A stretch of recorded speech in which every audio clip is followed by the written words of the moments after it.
Welcome to Math TV with Professor V. In this video, we're going to look at the comparison properties of the integral.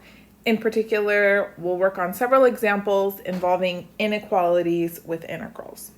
So to begin, let's review what the comparison properties of the integral are. There's three in particular that we will be focusing our attention on. First one says, if f of x is greater than or equal to 0, for x greater than or equal to a less than or equal to b, then the definite integral from a to b of f of x dx is greater than or equal to 0. This should make sense because we know that this definite integral from a to b of f of x dx represents the area underneath the curve of f of x on that interval from a to b. So what this comparison property is saying is if the function is greater than or equal to 0, meaning it's not negative, so it lives on or above the x-axis, then the area underneath its curve, bounded by the x-axis in the function, should be greater than or equal to 0. So here I'm going to draw for you some arbitrary f of x. Note that it's greater than or equal to 0. So yeah, it makes sense that the area underneath the curve, represented by that definite integral there, is going to be greater than or equal to 0. That's comparison property 1. Comparison property 2. If f of x is greater than or equal to g of x for all x's between a and b on some interval, then the integral from a to b of f of x dx is greater than or equal to the integral from a to b of g of x dx. So I'm just going to alter this picture a wee bit. I'll call it g of x. Notice here f of x is greater than or equal to g of x for all x's on the interval from a to b. So that means f of x, whatever it looks like, it lives above g of x. And then it makes sense that the area underneath the curve of f of x on the interval from a to b should be greater than or equal to the area underneath the curve of g of x, right? Since the function is greater on that interval. And then last property 3, I already have a graph demonstrating what it states. It says if f of x is bounded, so it's greater than or equal to m is some constant, little m, and it's less than or equal to capital M. So you can bound f of x between two constants for all x's between a and b, then this represents the area underneath the curve of f of x, yes? That is greater than or equal to lowercase m times b minus a, and it's less than or equal to capital M times b minus a. So to understand what's going on better, look at the graph below. In the middle of this inequality here, I want you to focus on the definite integral from a to b of f of x dx. That represents the area underneath the curve of f of x on the interval from a to b, which is this light blue shaded area here. So here's f of x. That definite integral represents all of this area. Good? Fabulous. Now, f of x is greater than or equal to lowercase m on the interval. So obviously, lowercase m goes up to this height on the y-axis. And on a to b, the area bounded by m and the x-axis is this little rectangle right here. This little rectangle. What's the area of this little rectangle? Length times height. What's the length? B minus a times the height m. That's what that is right there. So it should make sense the area underneath the curve of f of x is more than the area of this rectangle, since the height of the function is always more than lowercase m. Similarly, the area underneath the curve of f of x dx is less than or equal to capital M times b minus a. Capital M was the upper bound on f of x. B minus a, look, this right here represents the rectangle that I'm going to highlight for you now. Height M length b minus a. This entire area is what's represented by the upper bound here in this inequality.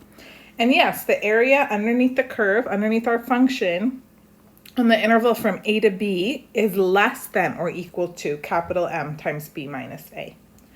So basically what it's saying is we can bound the area underneath the curve of f of x by a small rectangle on that interval and a larger rectangle on that same interval. So you bound the function between two values. The definite integral on a to b of f of x dx is going to be bounded as well by lowercase m times b minus a and capital M times b minus a. Okay, just think that this lower bound and upper bound, those represent the areas of the rectangles, right, that you see here in this picture. That's little m times b minus a, capital M times b minus a. Good? We're going to need these properties now for the following example, so that's why I wanted to review them. All right, so first example states, use the properties of integrals to verify the inequality without evaluating the integrals.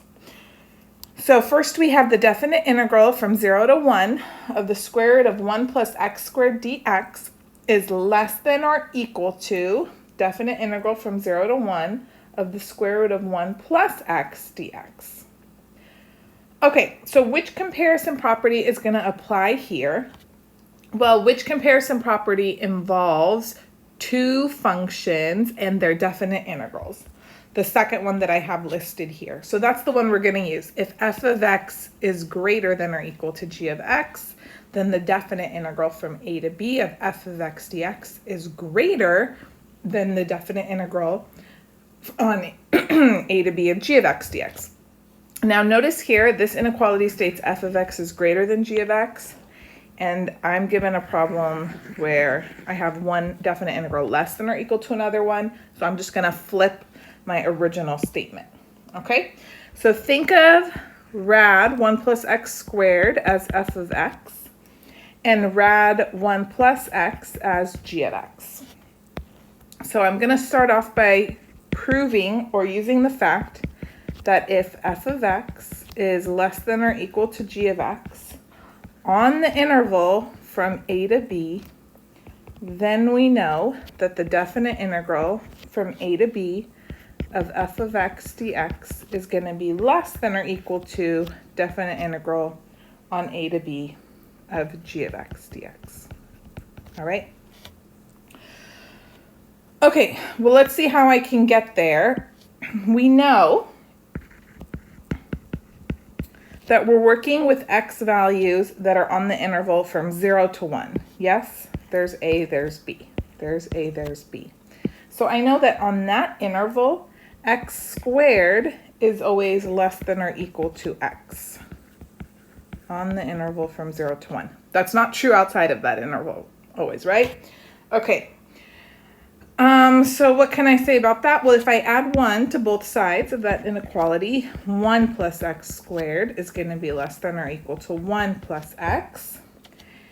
And the inequality holds if I take the square root of both sides. Okay, lovely. And so now I've shown that f of x is less than or equal to g of x on the interval from 0 to 1. So what can I conclude? Therefore, the definite integral from 0 to 1 of the square root of 1 plus x squared dx is less than or equal to the definite integral from 0 to 1 of the square root of 1 plus x dx. All right, so really I just had to establish that one integrand was less than or equal to the other one on the interval. And then we were finished with the problem. Okay, maybe we're just barely getting acclimated to this idea. Let's look at a few more examples. Here I have the definite integral from -1 to 1 of the square root of 1 plus x squared dx. And I have to show that this is greater than or equal to 2, but less than or equal to 2 rad 2. So which comparison property do you think we're going to need to apply? That's right, it's the third one. I'm going to use the fact that if lowercase m is less than or equal to f of x is less than or equal to capital M on the interval from a to b, then lowercase m times b minus a is less than or equal to the definite integral from a to b of f of x dx is less than or equal to capital M times b minus a. What are a and b in this problem? Can you spot them? A is the lower limit on our definite integral, -1, and b is the upper limit, +1. So let's start off with this fact that we know x has to be an element or belongs to the interval from -1 to 1. What does that mean? I can actually write a bounded inequality. X is less than or equal to 1 is greater than or equal to -1. Do you agree? Okay, good. Now here's the part that gets tricky for students. Look at what you got in the middle, an x. Great. I want to try to bound f of x. What's f of x? F of x is rad 1 plus x squared. So I'm going to try to make x in the middle of my inequality become rad 1 plus x squared. So go step by step. Let's square everything in the inequality. Okay. Well, let's see here. If I square x, it's going to become x squared. Great. It's still less than or equal to 1. No, I'm not going to put greater than or equal to 1. That would make no sense. Think about it. If you have x between -1 and 1 and you square it, everything's going to become non-negative. Everything's going to become greater than or equal to 0, but less than or equal to 1. So now this inequality is bounded between 0 and 1. All right, just think about it. If you take any number between -1 and 1 and you square it, now all the negatives are gone. 0 stays 0, and everything that was less than or equal to 1 is still less than or equal to 1. Good. I need a 1 underneath that radical, so I'm going to add a 1 throughout the inequality. So I'm going to have 1 is less than or equal to 1 plus x squared is less than or equal to 2. Yes, you see what I did? I just did a little +1, +1, +1 throughout. All right, and the inequality will hold if I take the square root. So this means square root of 1, that's 1, is less than or equal to square root of 1 plus x squared is less than or equal to square root of 2. All right. Yay, so this is lowercase m, this is capital M, and there's my function, f of x. So now I can apply that third comparison property that we looked at. So we have 1 times b minus a. Remember what b and a were? 1 and -1 is less than or equal to definite integral from -1 to 1, rad 1 plus x squared dx is less than or equal to capital M, rad 2, times b minus a, 1 minus -1. Okay, looks good, looks good. 1 minus -1, that's 1 plus 1, so 2. So we've got 2 times 1, 2, less than or equal to definite integral from -1 to 1, radical 1 plus x squared dx, less than or equal to, remember this is 2, yes? Nobody likes to write rad 2 times 2. That's not proper. We're going to write 2 rad 2. And oh my goodness, we are done. Beautiful. Okay. I'm proud of that one. Are you proud of it? I hope so. All right, very good. Now we're going to look at different kinds of applications with more integrals here. Use the comparison properties of the integrals to prove the inequality. All right, this time I don't have 2 integrals. I have the definite integral from 1 to 3 of the square root of x to the 4th plus 1 dx is greater than or equal to 26 over 3. Okay, so here's the idea. As you study more integrals, you're going to learn this one, not so easy to do. Sorry to break it to you guys. I know you feel like you can just take derivatives so easily, but integrating is much harder. What I want to do is, instead of directly evaluating this one, show that it's greater than or equal to some other integral that we can evaluate easily, and that one should come out to be 26 over 3. Okay, so where to start? I'm just going to focus on the integrand rad x to the 4th plus 1. So rad x to the 4th plus 1, I want to show that it's greater than something that I can easily integrate. Well, what's making life difficult? That stinking plus 1, so let's get rid of it. So this is greater than or equal to rad x to the 4th, which is absolute value of x squared, but x squared's not negative anyway, so it's just x squared. Okay, that looks good. So what does that tell me? Basically, I've shown, here's f of x, here's g of x. I've shown f of x is greater than or equal to g of x, so that means the integral from 1 to 3 of f of x is going to be greater than or equal to the integral from 1 to 3 of g of x, right? That was property 2. Can we evaluate this definite integral? Oh yeah, this one's no big deal, right? So antiderivative of x squared, add 1 to the exponent, it'll become x cubed, divide by the new exponent, so we'll have 1/3 x cubed, evaluated from 1 to 3, so that's 1/3 times 3 cubed minus 1 cubed, 3 cubed 27, minus 1 26, voila, this is 26/3. So now we have shown, if you see where we started, that the definite integral from 1 to 3 of rad x to the 4th plus 1 dx is greater than or equal to 26/3. So we are done. Did you like that one? I hope. Okay, now moving on, we're going to have to remember our trig functions. Here we go. The definite integral from 0 to pi halves of x times sine of x dx is less than or equal to pi squared over 8. So here's my f of x. I'm going to try to bound it above by something that we can easily integrate. Well, the good thing is they gave me sine of x, right? I know sine of x is bounded by 1 and -1. But in this case, we're looking only in the first quadrant, right? Since we're looking at values of x between 0 and pi halves. So in quadrant 1, sine is bounded between 0 and 1.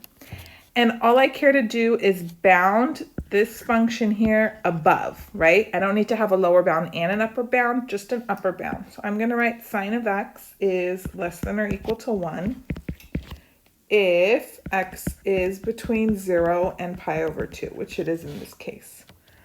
Okay, so if I want to make this inequality, right, eventually involve this function, I have to multiply everything by x. So let's see here, x times sine of x is going to be less than or equal to x times 1.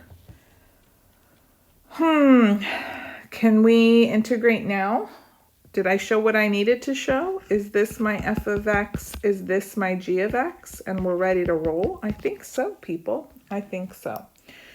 So this means the definite integral from 0 to pi halves of x times sine of x dx is less than or equal to integral from 0 to pi halves of just sweet little x dx. Okay, antiderivative of x. This is x to the first, so add 1 to the exponent, divide by the new exponent. It's going to be 1/2 x squared, evaluated from 0 to pi halves. So we're going to have 1/2. I'm going to plug in pi halves for x, so pi halves squared minus 0 squared. All right, pi halves squared, that's going to be pi squared over 4, but then I have that 1/2 outside, so this is pi squared over 8. And oh me, oh my, that's exactly what they wanted us to show. Beautiful. You can go back and check, see? Bam, pi squared over 8. So in this case, all we had to do was bound sine of x above by 1, multiply that inequality through by x, so that this matched, right, the integrand, the function that we're integrating. And then from there, once I have this inequality statement, you can go ahead and apply comparison property 2. Boom. Don't worry, I got more examples for you.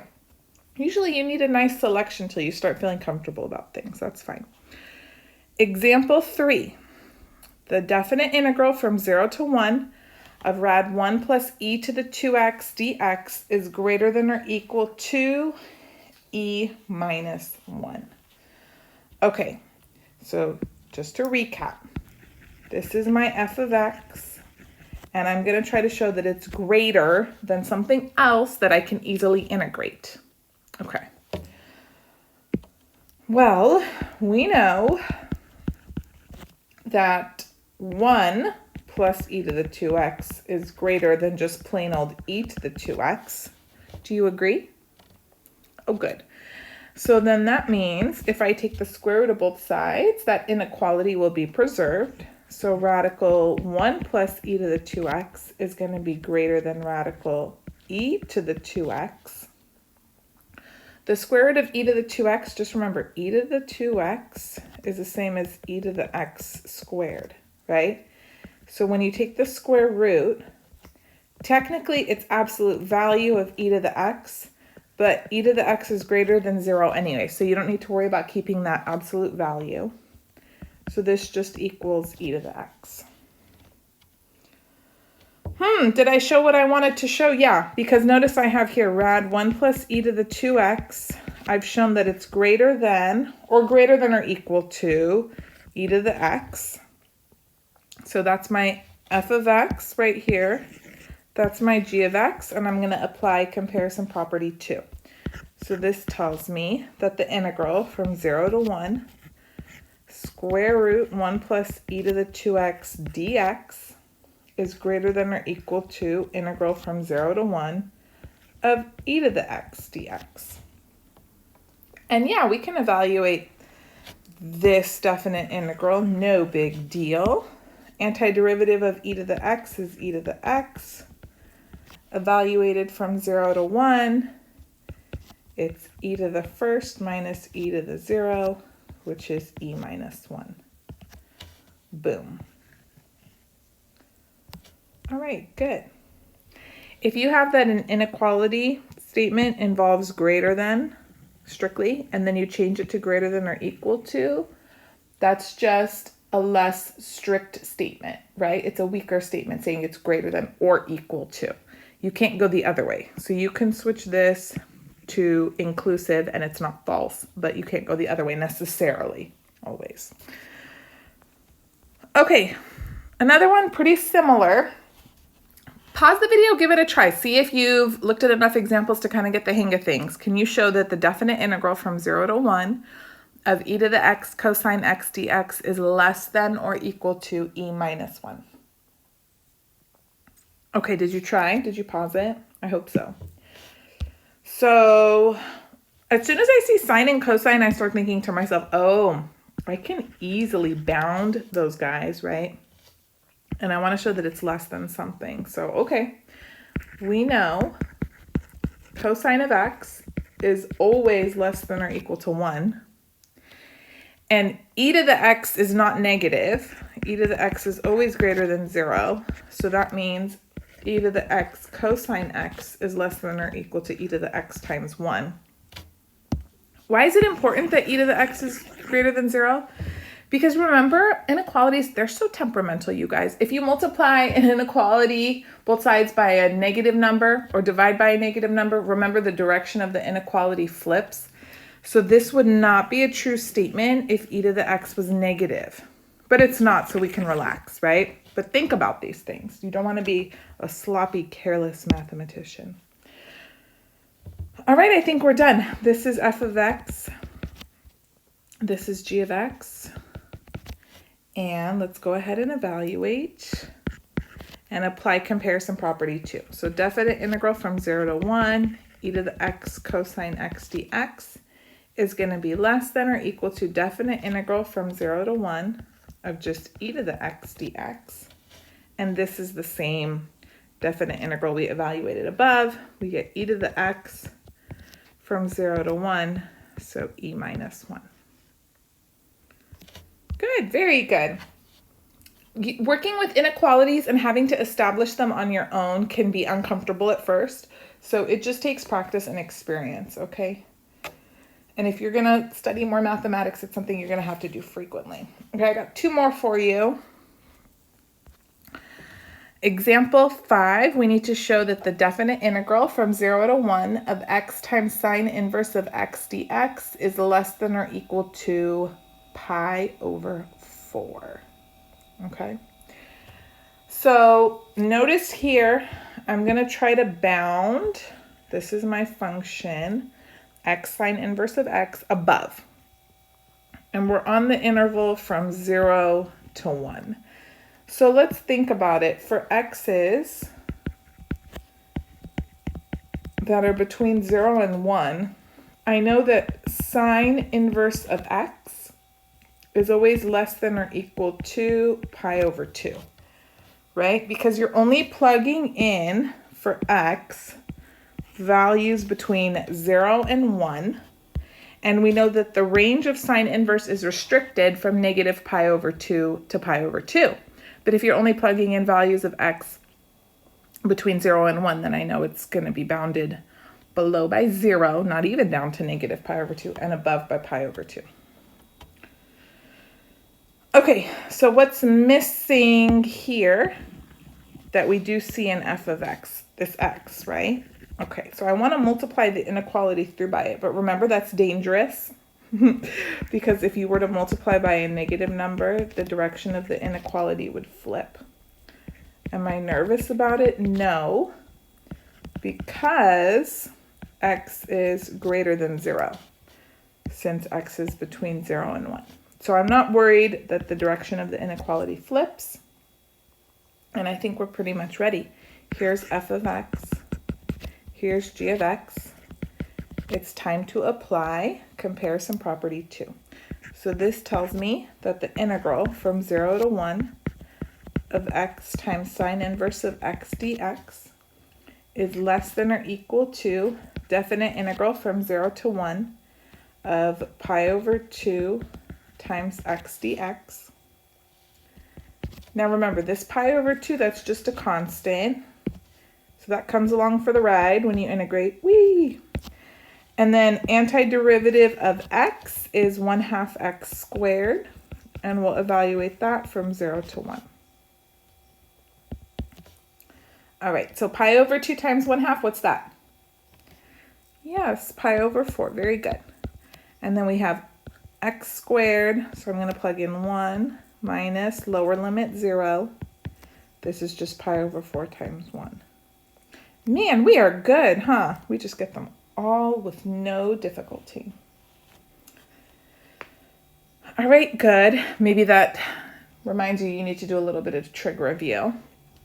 I will link a video here about trig inverses if you need to refresh. All right, last one.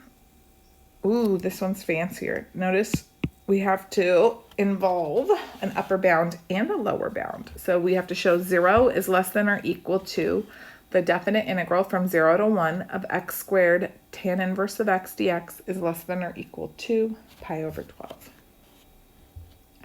Do you remember the graph of tan inverse of x?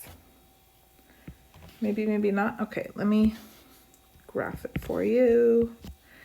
Probably, if you did remember it,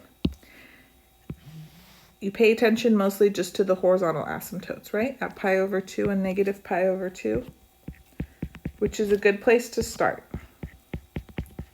Yes, it has these horizontal asymptotes.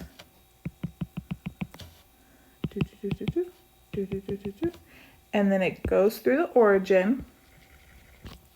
But then something else important to remember is that at pi over 4 and negative pi over 4, the values on the graph are at x equals 1 and negative 1 respectively. So I'm going to just draw a rough little sketch, but don't forget this is at 1 comma pi over 4, and this is at like negative 1, negative pi over 4. Okay, so the graph looks something like this. So lovely. Okay, so what is true if I'm only looking at x's that are between 0 and 1? Why am I only looking at those x's? Because those are the limits on my definite integral. So if you're only looking at x's between 0 and 1, this is tan inverse of x. Tan inverse of x is bounded by pi over 4 and 0. Can you see it? You have to remember the graph of tan inverse of x, or also alternatively you could have just thought of your unit circle, right? And decided which angles are relevant, what the range would be. Okay. I'm happy so far because I've got tan inverse of x bounded above and below. And then let's see what's missing, because remember, I want to make this part of my inequality match the function here. I need an x squared. Let's just multiply everybody by x squared, okay? So 0 times x squared is going to be less than or equal to x squared times tan inverse of x is less than or equal to, I'm going to put the x squared on the right, okay? Everybody gets an x squared. And that's fine to do. The direction of the inequality will be preserved because x squared is greater than or equal to 0. Okay, love it. Now we're going to go ahead and apply property 3. So A is equal to 0, B is equal to 1, right? Remember, here's B, here's A.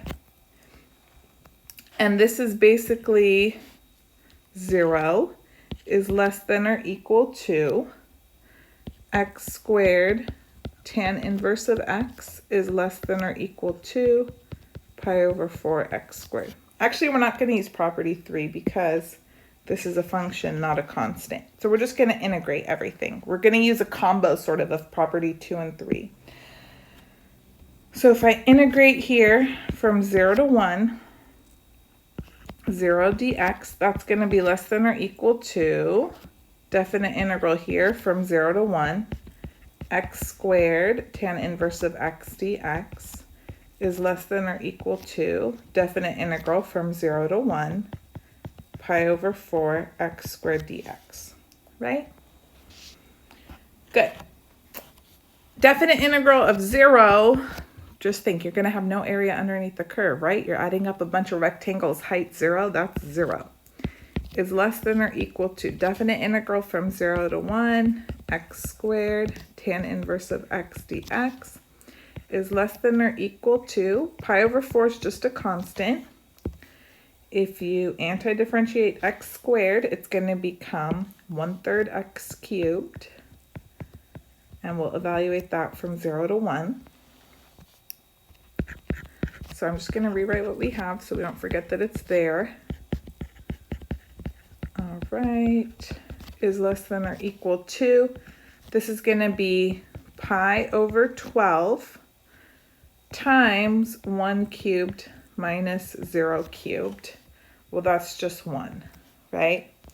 So now we've shown that the definite integral from 0 to 1 of x squared tan inverse of x dx is less than or equal to pi over 12, but greater than or equal to 0. Woo!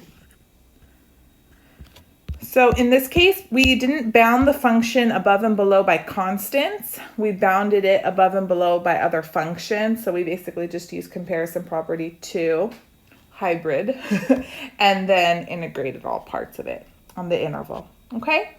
So that concludes the set of examples for this video. If you found it helpful, give me a thumbs up. Let me know that you liked it. This was a request video, so if you have any other topics or examples that you'd like to see, feel free to shoot me an email or just comment and let me know what other videos you would like to see next.